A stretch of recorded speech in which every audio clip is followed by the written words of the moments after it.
mana dia dulu? Itu yang sebelahnya itu Pulau Dana. Pasar Metin jadi kelihatan. Jadi saya dulu ke sana itu, ke sana pulau itu. Ya, Berdua. Tahun lalu Bapak datang. Belum pertama kali. Shalom saudara yang kasih, puji Tuhan hari ini saya ada di Pulau Sabu, NTT. Saudara bisa melihat daerah ini cukup panas, gersang, serasa saya ada di Timur Tengah. Tetapi ada anugerah Tuhan saya bisa kemari, kita bisa melengkapi gereja Tuhan. Tahukah saudara, gereja adalah rumah di mana kita melahirkan putra-putra kerajaan Allah. Dan kita melahirkan pemimpin-pemimpin hebat supaya mereka menjadi orang-orang yang berdampak, menjadi berkat bagi daerah-daerah di mana mereka berada. Saya berdoa kepada kita seperti Yesus berkata kepada Petrus, di atas batu karang ini aku membangun gerejaku. Alam maut tidak berkuasa atasnya. Olehnya hari ini saya mengajak kita semua, gereja Tuhan bangkit. Mari kita persiapkan generasi menjadi penuai-penuai yang hebat di akhir zaman. Jangan pernah kalah, jangan pernah menyerah. Bangkitkan hati untuk melayan Tuhan. Saya percaya apa yang kita bawa nanti ketika kita pulang ke sorga, selain apa yang pernah kita berikan selama kita hidup di bumi, menyenangkan hati Tuhan. Mari Bapak Ibu yang terbeban dalam mendukung pekerjaan Tuhan di ladang misi khususnya Pulau Sabu, mari kita sama-sama menabur di dalam kasih. Dalam Yesus selalu ada kemenangan. Shalom. Haleluya. Apa? Shalom saudara yang kasih, puji Tuhan hari ini di atas ketinggian gunung Pulau Sabu. Hari ini saya bersama dengan hamba Tuhan hebat dari Timor NTT. Saya mau perkenalkan satu hamba Tuhan yang sangat ramah, penuh kasih, dengan cinta, ya, dengan kasih persaudaraan, menyambut kami dan melayani kami di Pulau Sabu. Bersama dengan Bapak siapa Bapak? Bapak Harun Raja. Dan satu orang hamba Tuhan yang selalu setia menyertai saya selama saya ada di NTT. Bagi Bapak siapa? Putra Alor, puji Tuhan ya, luar biasa.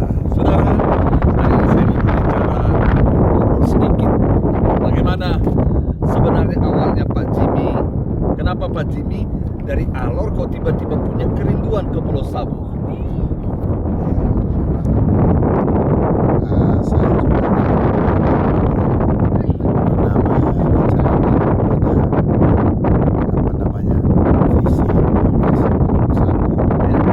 visi membawa dalam pelayanan sebuah perintisan masuk tahun ke-8. Tuhan pertemukan dengan anak-anak dari Sabu dan kami bertemu bersama lewat gereja dalam perintisan di Kupang. Dan dari situlah saya melihat bahwa ada visi di mana Tuhan taruh di hati saya untuk Pulau Sabu, daerah di mana tempat ini masih terdapat orang yang bertuhan atau percaya kepada Tuhan sebagai Tuhan dan Juru Selamat, sebagaimana di daerah-daerah yang lain. Tantangan apa Pak Jimmy yang Bapak alami ketika ada di Pulau Sabu yang membuat Pak Jimmy begitu excited datang ke Bali? Iya, pertama kali saya datang ke sini, saya melihat bahwa persoalan di tempat ini adalah beban khusus buat mereka yang masih terikat dengan kebiasaan lama, masih menyembah berhala. Dan saya merasa bahwa satu kali datang itu tidak cukup.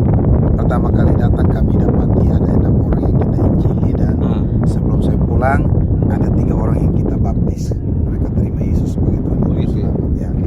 Puji Tuhan. Nah, di sini ada putra asli Sabu. Bapak kan asli putra Sabu di sini. Waktu memulai pelayanan, sebelumnya Bapak ini sudah lahir baru atau bagaimana sebelum waktu mengenal Tuhan? Sebelum mengenal Tuhan. Memang saya dari awal sudah lahir baru karena memang orang tua saya sudah lahir baru semuanya. Jadi saya sudah dibesarkan di dalam anugerah Tuhan. Iya. Nah, tantangan Bapak apa? Memenangkan daerah sendiri. Apakah okultisme atau apa bagaimana, Pak? Memang tantangannya masih banyaknya keluarga-keluarga kafir yang perlu diperjuangkan, perlu diselamatkan. Dan kami juga memang dukungan doa dari hamba-hamba Tuhan lewat pelayanan hamba-hamba Tuhan.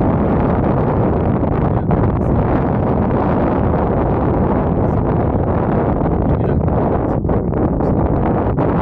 Tantangan untuk menjangkau daerah Medannya semua juga masih sulit ya Pak ya? Ya, Bagaimana? untuk sekarang tidak terlalu sulit juga, cuma dengan pemahaman orang-orang lokal. Untuk Contohnya mereka, seperti apa pemahaman lokal? untuk mereka misalnya mereka masih mempertahankan mereka punya kepercayaan seperti Jingitiu begitu, Oh iya iya. yang Jingitiu ya. ya yang mereka samakan itu menurut mereka Allah yang mereka sembah itu sama dengan Allah yang kita sembah menurut mereka, tapi mereka bahwa Yesus yang kita sembah itu tidak sama dengan Allah. Dan memang Pulau Sabu ini kan daerah yang juga cukup jauh dari NTT, kita harus berlayar 1 hari 1 malam. Dan tantangan yang kedua adalah paling selatan Indonesia dengan ombaknya ya. Ya begitu, kalau dia cuaca buruk kayak kemarin, wah lumayan bagi orang yang belum pernah yang ngalami ombak, apalagi yang biasa kita di Jakarta bisa mabuk dan sebagainya. Nah Pak Jimmy sendiri kan melihat Pulau Sabu ini, kalau kita lihat ya tidak ada hutan sama sekali, tidak ada pohon-pohon dan gersang luar biasa. Ada nggak satu kerinduan di hati Pak Jimmy itu melihat minimal perubahan ekonomi dan apa dan sebagai masyarakat ini? Iya, ada, memang ada ketika kita lihat di sini, apalagi daerah yang masih terikat dengan juga mau dikatakan okultisme, penyembahan berhala, ya itu menjadi satu pusat perhatian kita sebagai hamba Tuhan tentunya.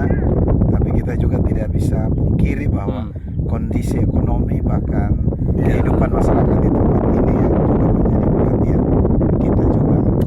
Ya, jadi memang kita sebagai hamba Tuhan kita cuman sempat memikirkan dan beban kita doakan. Amin. Kita merindukan ada cara Tuhan untuk bisa memakai pihak-pihak yang berwajib. Nah Pak Harun, apa yang Bapak rasakan kalau seandainya seperti ini kedatangan hamba Tuhan dari daerah, dari Jakarta begitu datang ke sini, apa yang Bapak rasakan dengan kehadiran hamba Tuhan? Dengan kehadiran hamba-hambanya, yang pertama Bapak Jimmy turun, kami rasa bersyukur Iya. dan berterima kasih, juga rasa berbahagia mendukung setiap pelayanan Iya. yang kami lakukan di daerah ini. Apalagi saat sekarang ini Bapak dari Jakarta Iya. sudah datang, kami lebih bersyukur dan berbahagia lagi. Nah, apa harapan Bapak bagi hamba-hamba Tuhan atau anak-anak Tuhan yang ada di mungkin di mana saja, Jakarta, di mana, harapannya untuk Pulau Sabu? Harapan kami jika hamba-hamba Tuhan melihat daerah kami seperti ini, kami rindu agar mereka juga bisa menginjak pulau ini, daerah ini, bisa menjangkau jiwa-jiwa bersama dengan kami yang ada di pulau ini. Haleluya. Untuk kemuliaan bagi nama Tuhan. Nah, saudara, dari hati saya yang paling dalam, ketika saya ada di sini, saya adalah orang Sumatera. Setiap tempat yang saya tempati di daerah Sumatera itu tempat yang subur, banyak hutan dan cukup mumpuni, dan kita bisa menikmati alam yang cukup baik dan sejuk. Kita bisa cocok tanam padi dan sebagainya. Ini berbeda dengan tempat ini. Ada tempat-tempat tertentu yang tidak bisa bercocok tanam seperti padi, dan itu pun jika musim hujannya baik. Nah, sekarang ini adalah sawah yang ada hujannya. Gersangnya. Kalau saat hujan saja. Tapi kalau hujan tidak ada, sudah bisa bayangkan di tengah padang gurun, gunung gersang seperti ini. Mereka harus buat sawah di situ, dan wow.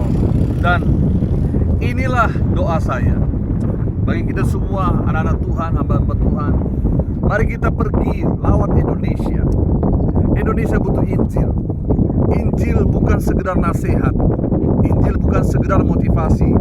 Tapi Injil adalah kabar baik dari surga turun ke bumi ini, supaya orang-orang yang seharusnya tidak mengerti keselamatan, tapi dengan kita membawa kabar baik, mereka mendapat kesempatan untuk mendapat hidup yang kekal.